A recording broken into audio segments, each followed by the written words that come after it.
今日はホテルプレジール浪江を後に海岸線を通り石巻の Airbnb に向かいます。南相馬市あたりでも田畑だったであろう広々とした平野にソーラーパネルが広がっていました。ちょっと寂しい風景ですよね。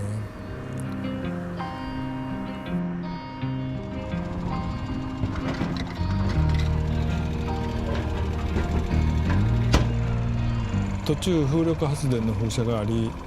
あまり近くで見たことがなかったので立ち寄ってみました。間近で見るとその大きさに圧倒されます。通天閣よりも大きそうです。南相馬市を過ぎ相馬市まで来ると豊かに実った田園風景が広がり、原発から離れて耕作放棄地が少なくなってきたので心が和みます。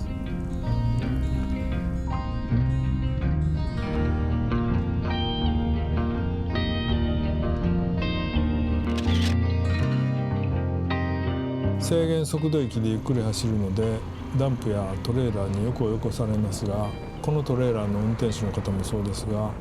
車間を十分に取ってくれるのであまり恐怖感はありません。前後の車間に関しても東北地方に来ると皆十分に開けてくれるのですごくマナーがよく感じます。関西では皆車間をあまり取らないので、小さなバイクに乗っているとこういう場面ではいつも恐怖感を感じます。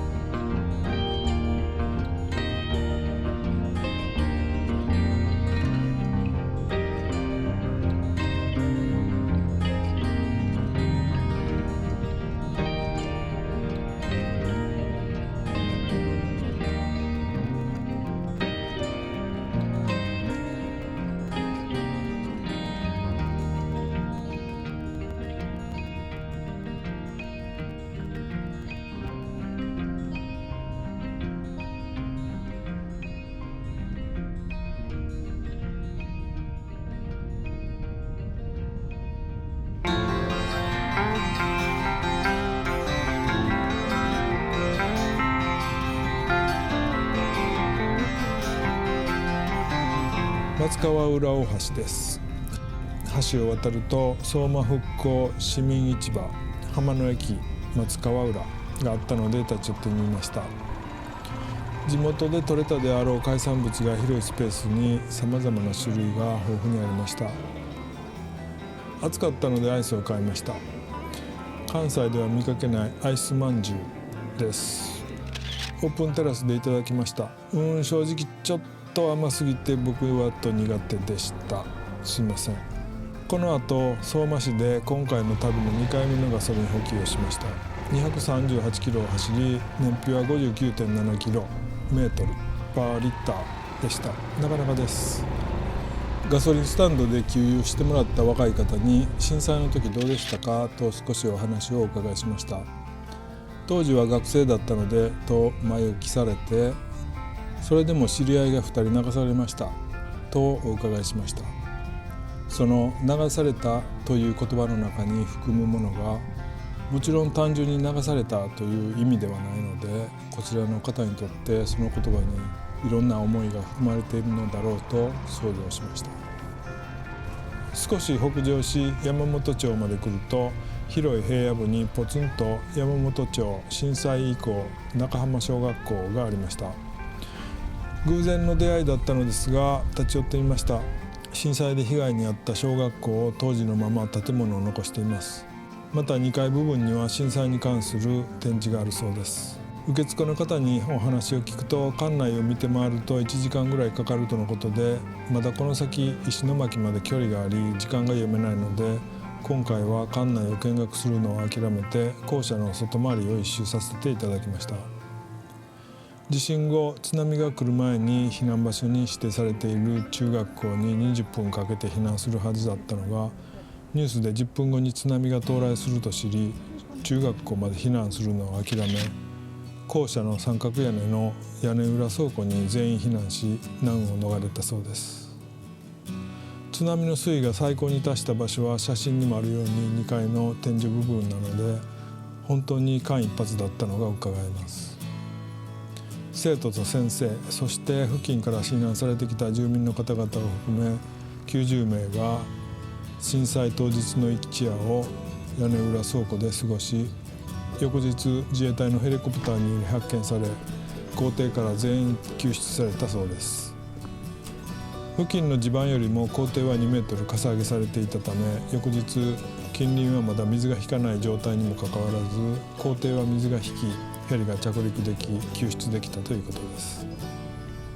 ヘリが着陸した場所にはモニュメントが設置されていました。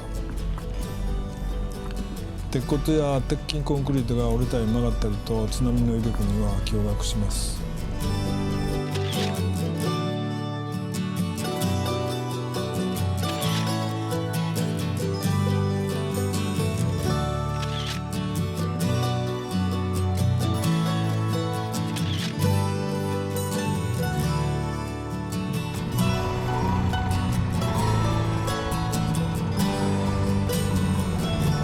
遺構を離れひたすら北上します。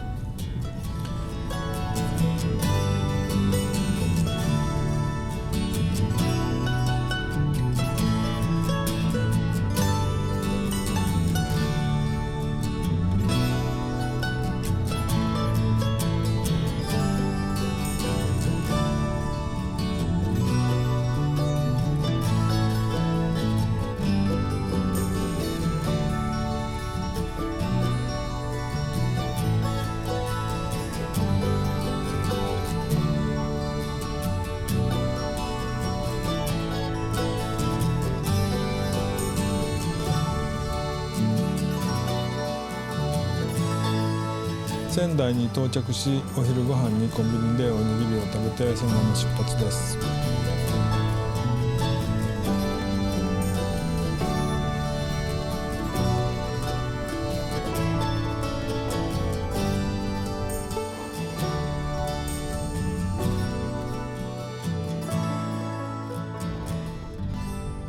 道中時間の余裕ができたので、浦松島の宮戸島の大高森山頂で展望を楽しんできました。山頂までの道のりはちょっとしんどかったです。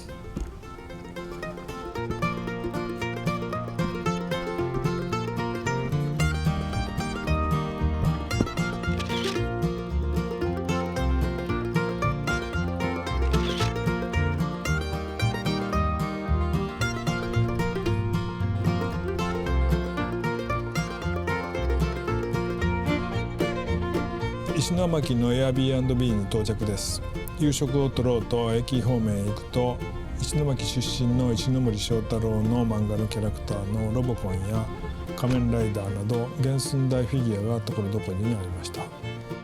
明日は石巻から山形を通って米沢の Airbnb まで向かいます。走る距離が今回の旅で一番の長距離なので頑張ります。と言っても180キロほどですけどもね。